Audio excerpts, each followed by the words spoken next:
7 in the morning. The meter on the nightstand. You already know before you press it that the number is going to be what it was yesterday and the day before. You ate carefully, you took your medication, you did what you were supposed to do, and there it is again. 159, 171, 163. You put the meter down and you sit there for a minute. Not angry, just tired. The kind of tired that comes from trying for years and not being able to point to the moment when it started working. I know that sitting. I know that quiet. And what I want to tell you, what took me longer than it should have to figure out, is that the number you're reading at 7 in the morning was set hours ago. Not by your dinner, not by your medication, by something happening in your body between 2 and 4 in the morning that almost nobody explains and that almost nobody addresses. There's one drink I make every night before bed that changed what my body does during those hours. It costs almost nothing. It takes 2 minutes to prepare. And the reason it works is a mechanism your doctor probably hasn't had time to walk you through. I'm going to walk you through it today. Stay with me, because the mechanism is what makes this last. I'm 83 years old. I sleep through the night. I wake up clear. My morning number moves in a range I can live with. Not because I'm younger than I am, but because I started paying attention to the hours no one was watching. Midnight to 6, the window that was quietly setting my number before I ever got out of bed. Before we go any further, drop your fasting number in the comments right now, just the number. If you're on metformin or insulin, add yes. I read every one. What I'm covering today will land differently depending on where your number is, and I want to know where you are. Now, let me show you what your liver is doing while you sleep. Most people assume their morning blood sugar reflects what they ate the night before. That assumption is reasonable. It is also incomplete, because your liver does not stop working when you do. Between 2 and 4 in the morning, a set of hormones rises in your body. Their job is to prepare you for waking, to raise alertness, prime your muscles, start the engine before you open your eyes. As part of that preparation, they tell your liver to release stored glucose into your blood. This is not a problem. It is a built-in biological process. It happens in every human body every single night. But here's what changes after 60 with insulin resistance. In a younger body with healthy insulin sensitivity, that liver release is absorbed efficiently. Insulin responds, the cells take in the glucose, and the blood sugar stays stable through the morning. In an older body where the cells have become less responsive to insulin, where years of elevated glucose have gradually changed how the system works, that same overnight release doesn't clear the way it should. It accumulates. It sits in the blood. And when you press the meter to your finger at 7 in the morning, you are reading hours of accumulated glucose from a process that began while you were asleep. Researchers call this the dawn phenomenon. And it explains something that has frustrated people managing blood sugar for decades. Why you can do everything right, clean dinner, medication on time, early to bed, and still wake up to a number that feels like evidence that nothing you do matters. It does matter. But the overnight window has its own rules, and the most important variable in that window isn't your dinner, it's how aggressively your liver runs its release cycle, and that is influenced by what you drink in the hour before you sleep. Here is what most people don't know. Your liver reads signals all night. One of the signals that tells it to release more glucose is a drop in available fuel, the body interpreting the overnight fast as a reason to compensate. The other is a rise in cortisol from poor or fragmented sleep, which accelerates the hormonal cascade that drives that liver release even harder. Most people going to bed with blood sugar challenges are feeding both problems at once. No fuel signal to quiet the liver, and sleep that fragments around 2 in the morning just as the cortisol window opens. The drink I make every night before bed addresses both, and the part that most people don't connect to their morning number is coming. You do everything right. You eat clean, you take your pills, and the next morning that number is still too high. I know that frustration. I lived it for years. They never tell you about the morning rise. Your sugar climbing while you sleep, no matter what you did the day before. You wake up, you test, and it feels like the work didn't count, like you're stuck depending on more and more and getting nowhere. I was done feeling powerless.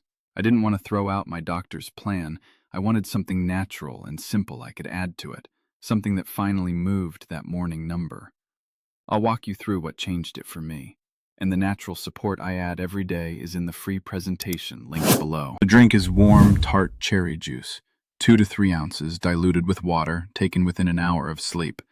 Here is the mechanism. Tart cherries are one of the few natural food sources of melatonin that research has actually documented. Not the synthetic melatonin in a supplement, a natural, food-derived source that supports your body's own production. Melatonin does not lower blood sugar directly.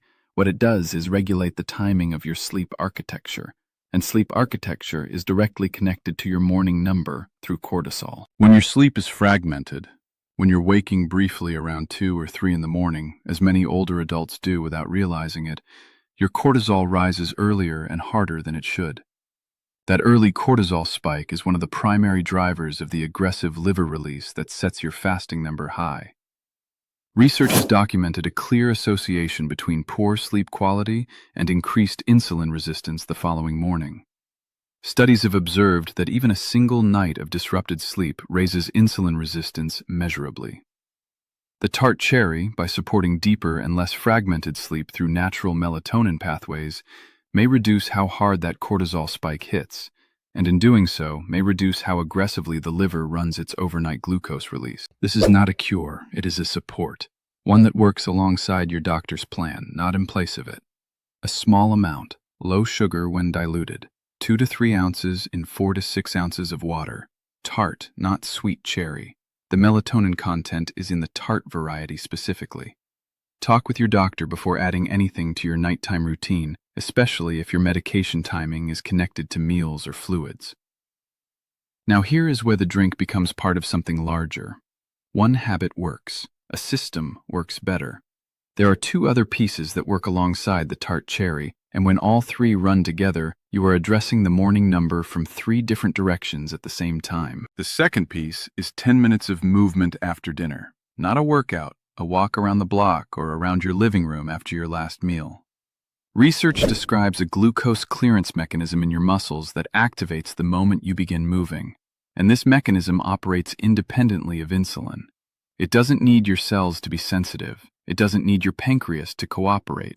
It pulls glucose directly out of your bloodstream into your muscle tissue through movement alone. What that does for your morning number is reduce how much glucose is still circulating when the overnight window opens. You arrive at midnight from a lower starting point. The liver release, even when it runs, lands on a quieter system. The third piece is protein first at breakfast.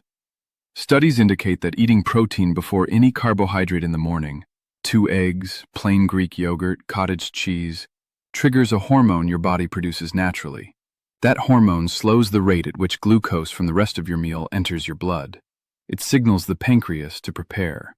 It also quiets the signal that tells the liver to keep releasing stored glucose into a morning that's already dealing with the overnight accumulation. The most expensive diabetes medications currently on the market were engineered to mimic this hormone. Your body produces it in response to protein, for free. 3 pieces. Tart cherry before bed, 10 minutes of movement after dinner, protein first in the morning. Each one addresses a different part of the overnight cycle. Running together, their effect is different from any one of them alone. At 83, I visit my grandchildren, and I'm not the one who needs to sit down first. I carry things, I drive, I show up whole, not halfway, not already spent. That didn't happen by accident. It happened because I started treating the overnight hours the way I treated everything else in my health, with attention, with intention, and without giving up on what my body could still do. I want to tell you about Patricia, 79 years old, retired from the school district in Tennessee, 18 years with type 2. Her fasting numbers had been between 160 and 185 for over a year, medication adjusted twice, diet already clean. She told me she had stopped talking to her daughter about it because she didn't want to worry her, didn't want to become the subject of every phone call, didn't want her daughter driving 4 hours every time the numbers came back wrong. What Patricia didn't know was that her sleep had been fragmenting around 2 in the morning for years. Not enough to wake her fully, just enough to spike her cortisol and accelerate the overnight liver release. When she added the tart cherry, the 10-minute walk, and the protein-first breakfast, always with her doctor monitoring her numbers, her next appointment was different. Her doctor asked what changed. She told him.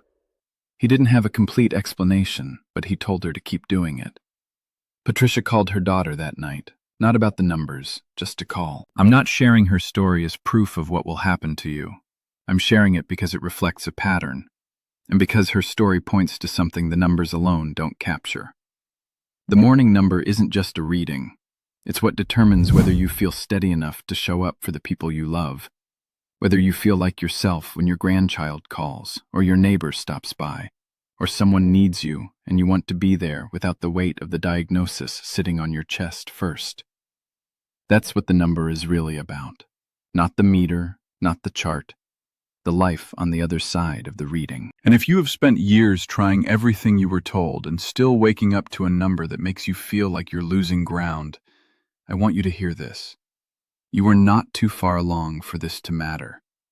Research suggests the body retains the ability to respond to these kinds of targeted inputs well into older age. The overnight window hasn't closed. The liver still responds to the right signals. The sleep architecture still responds to support. You didn't fail. You just didn't have this piece of the picture yet. There is still time. That is not a comfort. That is a fact. If you want to go deeper, the exact timing of the tart cherry, the specific morning protocol, and a 7-day structure built around the complete overnight system, I put together a guide called The Midnight Insulin Trap. It covers what I couldn't fit into today. The link is in the description below. Here, if you watched this whole thing, you're not the type who gives up.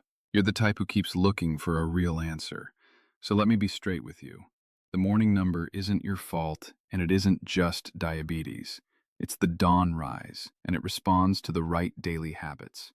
The goal was never to quit your treatment. It was to support it naturally so you finally see that number move and feel in control again. Alongside the steps I showed you, I take a simple, natural support every day to help keep my blood sugar in a healthy range. Affordable, easy, and it works with my doctor's plan, not against it. The free presentation is in the description below. Go see it for yourself. And keep your doctor in the loop. This is support, not a replacement. Here is where to start. Tonight, 2 to 3 ounces of tart cherry juice in 4 to 6 ounces of water within an hour of sleep. After dinner this week, set a 10-minute timer and walk, wherever you are, whatever pace you have. Tomorrow morning, eat your protein before anything else. 2 eggs, a cup of plain Greek yogurt, anything with at least 20 grams of protein before your first carbohydrate. That is the system, 3 pieces, starting tonight. Everything I've shared today is based on real research and on decades of paying attention to my own body. It is not personal medical advice.